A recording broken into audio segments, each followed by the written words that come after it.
नमस्कार। मैं डॉक्टर नवनीत सांगवान। आज दूसरा वीडियो है फाइनेंशियल मैनेजमेंट का। पहले वीडियो में अपन ने देखा था फाइनेंस क्या होता है, फाइनेंशियल मैनेजमेंट क्या होता है और कैरेक्टरिस्टिक्स ऑफ फाइनेंशियल मैनेजमेंट। आज इस वीडियो में अपन डिस्कस करेंगे objectives of financial management and functions of financial management. तो पहले अपन इसमें स्टार्ट करते हैं ऑब्जेक्टिव्स ऑफ फाइनेंशियल मैनेजमेंट। ये टू टाइप्स के ऑब्जेक्टिव्स होते हैं। नंबर वन आता है प्रॉफिट मैक्सिमाइजेशन, इन लाभ को अधिकतम करना। और सेकंड आता है वेल्थ मैक्सिमाइजेशन या शेयर होल्डर्स वेल्थ मैक्सिमाइजेशन। अब इसमें स्टार्ट करते हैं प्रॉफिट मैक्सिमाइजेशन से। कोई भी बिजनेस कंसर्न है वो मेनली ओपन होता है प्रॉफिट अर्न करने के पर्पज से, बट ये ट्रेडिशनल कंसेप्ट माना जाता है। जनरली लोग इसको क्रिटिसाइज़ करते हैं कि सिर्फ प्रॉफिट अर्न करना एक मेन ऑब्जेक्टिव या मोटिव किसी बिजनेस का नहीं होना चाहिए। कोई भी चीज़ है उसके टू एस्पेक्ट्स होते हैं, नेगेटिव और पॉजिटिव।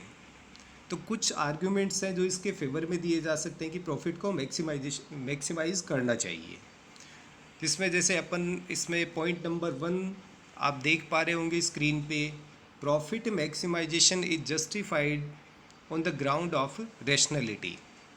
यानी कोई भी पर्सन है, विवेकशील प्राणी जो होता है, उसका मेन मोटिव होगा बिजनेस स्टार्ट करने के पीछे वो प्रॉफिट अर्न करना होता है, तो इसको अपन रैशनल डिसीजन बोल सकते हैं। सेकंड पॉइंट आता है इंडिकेटर ऑफ इकोनॉमिक एफिशिएंसी।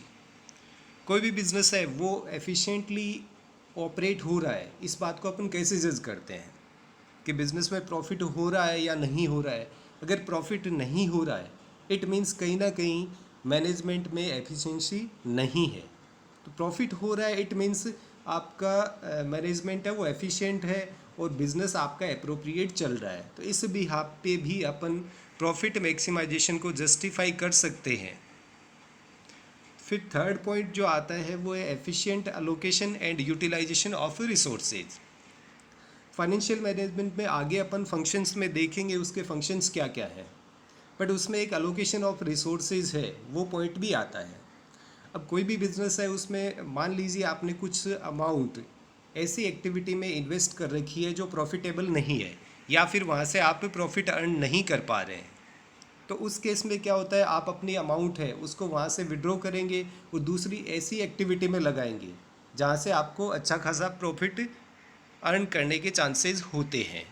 तो उस बिहाफ पे अपन ये भी बोल सकते हैं कि प्रॉफिट के बिहाफ पे अपन ये डिसाइड करते हैं कि कौन से रिसोर्सेज में कितना अमाउंट अपने को अलोकेट करना है।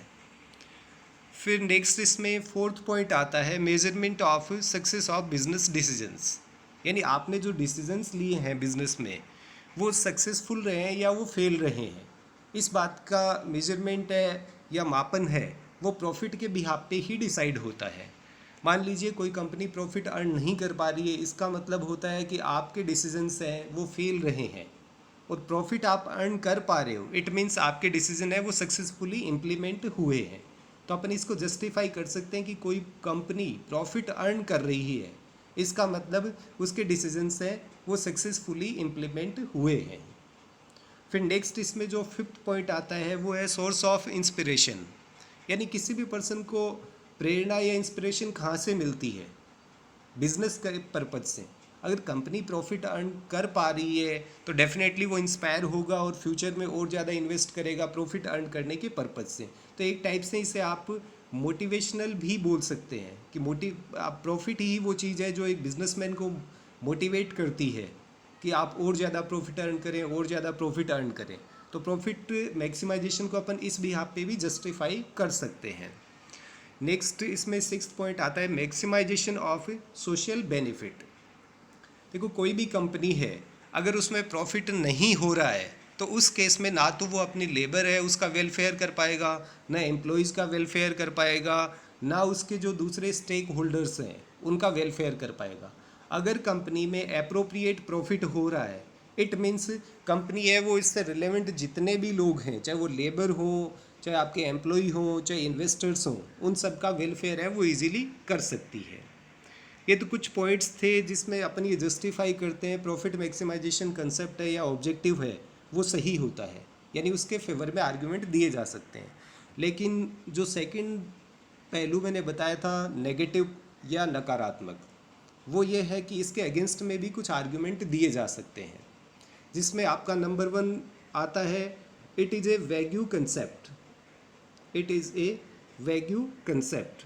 रीज़न बीइंग, प्रॉफिट है वो कई टाइप के होते हैं, जैसे टोटल प्रॉफिट हो गया, नेट प्रॉफिट हो गया, ग्रॉस प्रॉफिट हो गया, profit before interest and tax हो गया, profit after interest but before tax हो गया, या फिर लॉन्ग टर्म प्रॉफिट हो गया, शॉर्ट टर्म प्रॉफिट हो गया। तो इस कंसेप्ट में कहीं पे भी ये चीज़ एक्सप्लेन नहीं करी गई है कि कौन से प्रॉफिट को मैक्सिमाइज करना है, यानी अपने आप में वैग्यू या अस्पष्ट धारणा ये मानी जाती है।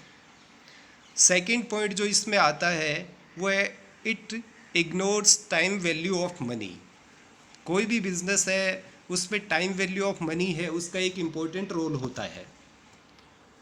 टाइम वैल्यू ऑफ मनी का सिंपल सा कंसेप्ट होता है कि आज की डेट में जो आपके मनी की वैल्यू है वो फ्यूचर में कम होगी या ज़्यादा होगी, ये इन्फ्लेशन रेट पे डिपेंड करता है। मान लीजिए आज आपके पास 100 रुपीज़ हैं और इन्फ्लेशन रेट है वो 5% रहती है पूरे साल, तो नेक्स्ट ईयर आपके 100 रुपीज़ की वैल्यू डिक्रीज होकर 95 रुपीज़ हो जाएगी। इसलिए टाइम वैल्यू ऑफ मनी है उसको कंसिडर करना कंपलसरी होता है। क्वांटम ऑफ प्रॉफिट मान लीजिए आपका इंक्रीज हो रहा है, बट रेट ऑफ इंटरेस्ट है वो 10% है, तो उसी पर्टिकुलर रेट ऑफ इंटरेस्ट से आपका प्रॉफिट है वो रिड्यूस होता जाता है। तो टाइम वैल्यू ऑफ मनी है उसको कंसिडर करना कंपलसरी होता है, जो इस कंसेप्ट में कम्प्लीटली इग्नोर किया जाता है। फिर इसमें थर्ड पॉइंट आता है, ignores social responsibility of business. देखो कोई भी बिजनेस है जिसमें जैसे आजकल CSR का कंसेप्ट है वो भी अप्लाई होता है, तो हर एक बिजनेस की सोशल रिस्पॉन्सिबिलिटीज़ भी होती हैं। कोई कंपनी अज्यूम कीजिए कि सिर्फ और सिर्फ प्रॉफिट की अमाउंट पे ही फोकस करने लग जाए, तो डेफिनेटली वो सोशल रिस्पॉन्सिबिलिटीज़ हैं उनको इग्नोर करेगा। अब सिर्फ प्रॉफिट अर्न करना है तो वहाँ पे कहीं ना कहीं आप अपने लेबर को कम पेमेंट करोगे, एम्प्लॉयज़ को कम पेमेंट करोगे, या फिर आपके जो इन्वेस्टर्स हैं उन पे आपका कोई फोकस नहीं होगा। आप अपने कंज्यूमर्स हैं, कस्टमर्स हैं, उनका एक्सप्लोटेशन करोगे, आपकी सोसाइटी के रिगार्डिंग जितनी रिस्पॉन्सिबिलिटीज़ हैं उनको आप इग्नोर करोगे। तो प्रॉफिट अर्न करना इस बिहाफ पे भी, प्रॉफिट मैक्सिमाइजेशन को इस बिहाफ पे भी डिनाई करा जा सकता है कि इसमें सोशल रिस्पॉन्सिबिलिटीज़ हैं उनको इग्नोर किया जाता है। फिर अपन आगे बढ़ते हैं, जो सेकंड कंसेप्ट आता है वो है मैक्सिमाइजेशन ऑफ वेल्थ, या फिर शेयर होल्डर्स वेल्थ मैक्सिमाइजेशन, संपदा के मूल्य को अधिकतम करना। और ये पॉसिबल कैसे होता है, जैसे एक सिंपल सी डेफिनेशन मैंने स्क्रीन पे डाली है, आप लोग देख सकते हैं। According to this objective the managers should take decisions that maximise the share holders wealth. Share holders wealth is maximised when a decision generates net present value. और नेट प्रेजेंट वैल्यू है वो उसी केस में calculate हो सकती है जब आप टाइम वैल्यू ऑफ मनी को कंसीडर करते हैं, यानी शेयर होल्डर्स हैं उनकी वैल्यू, उसकी वेल्थ को मैक्सिमाइज करना। और ये तभी पॉसिबल होता है जब कोई कंपनी सोशल रिस्पॉन्सिबिलिटीज़ को परफॉर्म करते हुए प्रॉफिट अर्न कर रही है, तो उसकी गुडविल मार्केट में अच्छी होगी, शेयर प्राइसेस हैं वो आपकी इंक्रीज होती जाती है। अब वेल्थ मैक्सिमाइजेशन कंसेप्ट है, इसके फेवर में आर्गुमेंट दिए जाते हैं, या फिर अपन यूँ बोल सकते हैं कि इसकी सुपीरियरिटी है वो आपके प्रॉफिट मैक्सिमाइजेशन पे क्यों है। उसके दो रीजन्स मैंने इसे यहाँ पे शो करे हैं, जिसमें आपका पॉइंट नंबर 1 आता है, इट इज़ सुपीरियर।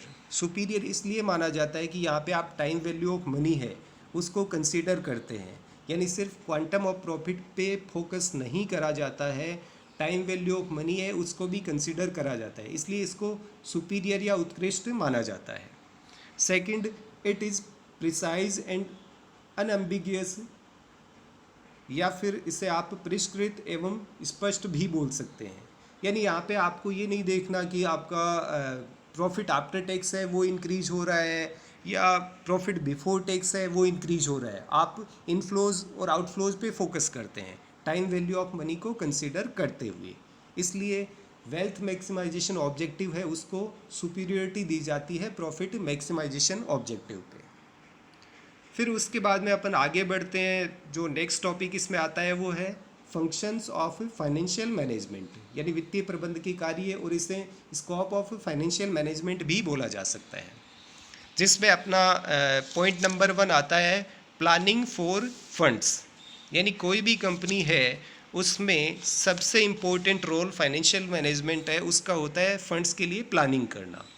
अब फंड्स की प्लानिंग है उसमें कई चीज़ें कंसीडर करी जाती हैं, जैसे आपका टोटल कैपिटलाइजेशन कितना होगा, कैपिटल स्ट्रक्चर क्या होगा, जो फंड्स हैं वो कौन कौन से सोर्सेज से जनरेट करे जाएंगे, उनकी कॉस्ट ऑफ कैपिटल कितनी होगी, फिर उसके बाद में आपका इन्वेस्टमेंट है वो फिक्स्ड एसेट्स में कितना होगा, करंट एसेट्स में कितना होगा, और मान लीजिए कंपनी में जो इनकम होती है उसमें आप कितना शेयर होल्डर्स में डिस्ट्रीब्यूट करते हैं और कितना अपनी कंपनी में रिटेन करते हैं, ये सारी चीज़ें प्लानिंग में आती हैं। फिर सेकंड पॉइंट आपका आता है रेजिंग ऑफ फंड्स, यानी फंड्स का आपने पहले प्लान कर लिया कितना रिक्वायर्ड है, कौन कौन से आपके सोर्सेज हो सकते हैं, फिर उसके बाद में आपके एफर्ट्स हैं वो लगते हैं फंड्स को रेज़ करने के लिए। अब रेज़ करना है उस केस में आप इक्विटी शेयर इशू कर सकते हैं, प्रेफरेंस शेयर इशू कर सकते हैं, डिबेंचर इशू कर सकते हैं। उसके बाद में आपके पास मनी एंड कैपिटल मार्केट में और भी कई सोर्सेज अवेलेबल होते हैं, जैसे शॉर्ट टर्म के फंड्स आपको रिक्वायर्ड हैं वर्किंग कैपिटल के पर्पज़ से या फिर किसी दूसरे पर्पज़ से, तो आप बैंक से लोन की डिमांड कर सकते हैं। तो ये कई टाइप के सोर्सेज होते हैं, वहाँ से आपको फंड रेज करने होते हैं। फिर जो थर्ड मेन टास्क आता है वो आता है एलोकेशन ऑफ फंड्स। अब आपने प्लानिंग भी कर ली, फंड्स आपने रेज भी कर दिए, फिर उसके बाद में आपको ये डिसाइड करना होता है कि फिक्स्ड एसेट्स है उसमें कितना इन्वेस्टमेंट करना है और करंट एसेट्स है उसमें कितना इन्वेस्ट करना है। अब ये सारी चीज़ें डिसाइड होती हैं आपकी रिक्वायरमेंट के अकॉर्डिंग, यानी आपकी प्रायोरिटी क्या है, सबसे पहले आप उसमें एलोकेशन करेंगे, फिर उसके बाद में जो सेकेंडरी ऑप्शंस होते हैं वहाँ पे आपको एलोकेशन करना होता है। फिर नेक्स्ट इसमें फोर्थ पॉइंट आता है एलोकेशन ऑफ इनकम। मान लीजिए कंपनी ने फंड जनरेट भी कर लिए, एलोकेट भी कर दिए, कंपनी को एक अच्छी खासी अमाउंट में प्रॉफिट हो जाता है, तो उसके बाद में आपको ये डिसाइड करना होता है कि कितना अमाउंट इसमें से आपको शेयर होल्डर्स में एज डिविडेंड देना और कितना अमाउंट है वो कंपनी में रिटेन करना है। अब इसमें जो भी आपके कंपनी लॉज हैं वो अप्लाई होते हैं डिविडेंड को लेकर के, जितनी भी आपको परमिशन होती है उससे ज़्यादा आप डिविडेंड अलोकेट नहीं कर सकते हैं, वो सारे पॉइंट भी कंसिडर करने होते हैं। फिर नेक्स्ट आता है control of funds.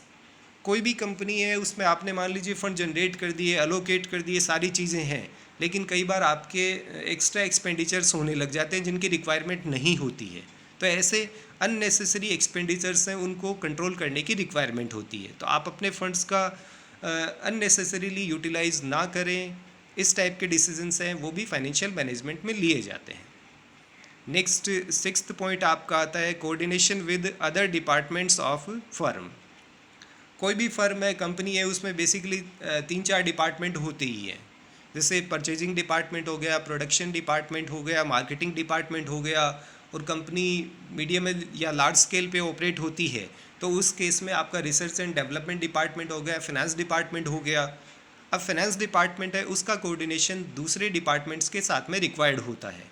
Purchasing department है उसको रॉ मटेरियल परचेज़ करना है, मशीनरी वगैरह परचेज़ करनी होती है, तो उनको टाइमली फ़ंड रिलीज़ करने होते हैं और एक अप्रोप्रिएट क्वांटम ऑफ फंड्स है वो भी उनको रिक्वायर्ड होता है।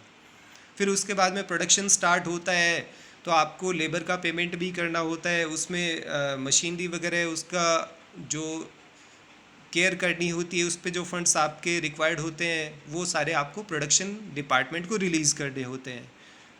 प्रोडक्ट है वो आपका फिनिश्ड गुड्स में कन्वर्ट हो गया, उसके बाद में फाइनली कंपनी को सेल आउट करना होता है, तो उसके लिए मार्केटिंग डिपार्टमेंट है, उसमें सेल्स एग्जीक्यूटिव हो सकते हैं, प्रमोशनल एक्टिविटीज़ हो सकती हैं, एडवर्टीजमेंट हो सकता है, उन सब के लिए फ़ंड की रिक्वायरमेंट है, तो उस डिपार्टमेंट में भी आपका कोऑर्डिनेशन है वो रिक्वायर्ड होता है।